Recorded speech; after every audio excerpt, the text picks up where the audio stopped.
जो फेड के एक सदस्य हैं और नाम बुलार्ड है लेकिन रहते हमेशा मंदी में है।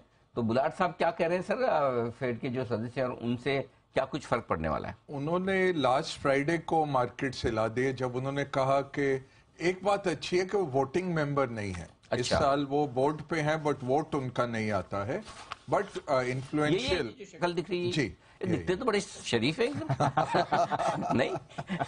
बेयर्स भी शरीफ ही होते हैं। तो ओके जी सर। तो नाम इनका बेरार्ड ही होना चाहिए बुलार्ड की जगह। तो इनका जो वक्तव्य था कि 50 बेसिस पॉइंट फरवरी में करना चाहिए था, आपने 25 क्यों किया, वो कम है।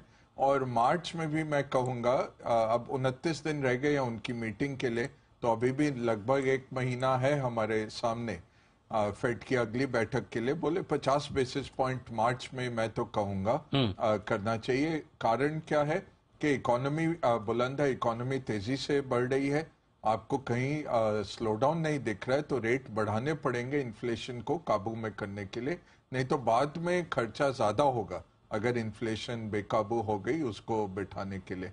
तो उससे यूएस मार्केट काफी गिरे और हमने देखा यील्ड्स भी जो है 2 साल और 10 साल के पेपर की यील्ड्स दोनों बढ़ी, नवंबर के लेवल्स पे चली गई। तो इसलिए इनका वक्तव्य बहुत अहम हो जाता है अनिल जी, क्योंकि कल अमेरिका के 2 बजे, मतलब हमारे लगभग 12:30 बजे रात को, कल रात को 22 तारीख को, बुधवार को पिछली बैठक के मिनट्स निकल के आएंगे। तो उसके संदर्भ में इनकी स्पीच काफी इंपॉर्टेंट है। अब हम देखते हैं उसमें क्या डिस्कशंस हुए, और 29 दिन अभी बाकी है मार्च में। ये भी बता दूं फेड फ्यूचर्स क्या दिखा रहे हैं।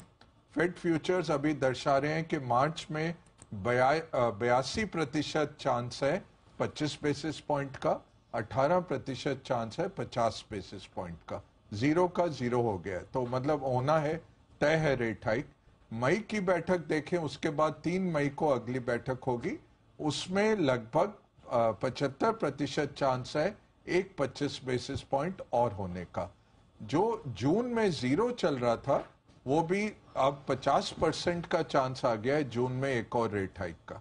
इससे मार्केट विचलित है कि हमने सोचा था एक रेट हाइक मार्च में हुआ और खत्म, ना केवल मई का एक रेट हाइक फैक्टर इन हो रहा है, बट जून में भी लगभग इवन चांस है, 50% चांस है। मतलब मार्च में तो आधा % बढ़ना फिक्स है?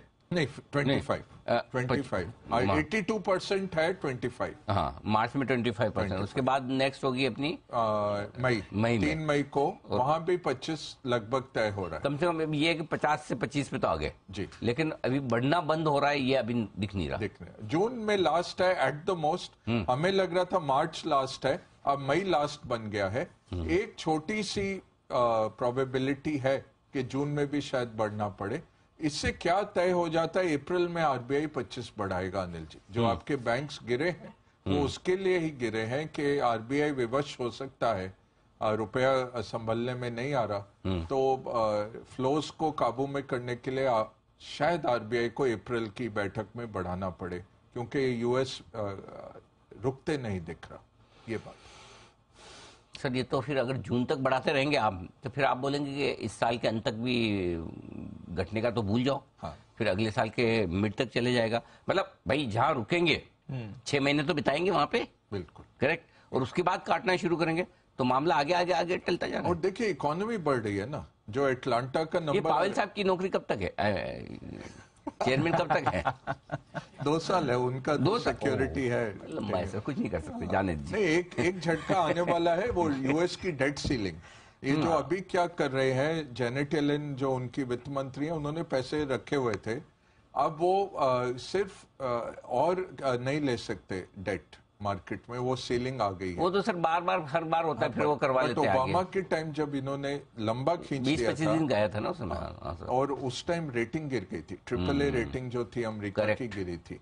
तो अभी भी लंबा चल रहा है अनिल जी। वो डेट सीलिंग तो हो गई दिसंबर में, बात करने कोई तैयार नहीं है। तो रिपब्लिकन कह रहे हैं ये सब करके आओ, कटौती करो खर्चे में, टैक्स मत बढ़ाओ। ये लोग कुछ और करना चाह रहे हैं। तो ये वो एक झटका आ सकता है, तो फिर फेड को नहीं बढ़ाना पड़े। मैं कह रहा हूँ कहीं और से अगर इकोनॉमी में थोड़ा स्लो डाउन है, नहीं तो इकोनॉमी अभी बड़ी अच्छी है। अच्छा, यूरोप का कंज्यूमर कॉन्फिडेंस अच्छा नंबर आया, करेक्ट, क्योंकि इतनी ठंड पड़ी नहीं। अभी मैं पढ़ रहा था वेनिस में वो कैनाल्स में पानी सूख रहा है क्योंकि एल्प्स में 50% कम स्नो पड़ी। तो आप सोचिए वो क्या, वो दो लफ्जों की है ये कहानी। वो किश्ती की जगह वो मोटरसाइकिल चला रहे होते हैं। ग्रेट गैम्बलर वाला जो जीनत अमर और अमिताभ बच्चन वाला जो गाना, अब आपको मोटरसाइकिल चलानी पड़ेगी। इतना सूखा है वहां पे, इतना सूखा हो गया। सर छोड़ो ना, उस चक्कर में मत तोड़ो। मैं आपको दूसरा ऑप्शन देता हूँ, उदयपुर। हाँ, उदयपुर आप होके आए, अरे वेनिस का भी बाप है, मैं बता रहा हूँ सर। मतलब इतना खूबसूरत है, एक बार आप उदयपुर चले वेनिस भूल जाएंगे। इतने मतलब झीलें भरी हुई लवा। अभी तो ठीक है, थोड़ा बारिश और सर्विस हिंदुस्तान के होटल्स के सामने कुछ नहीं है।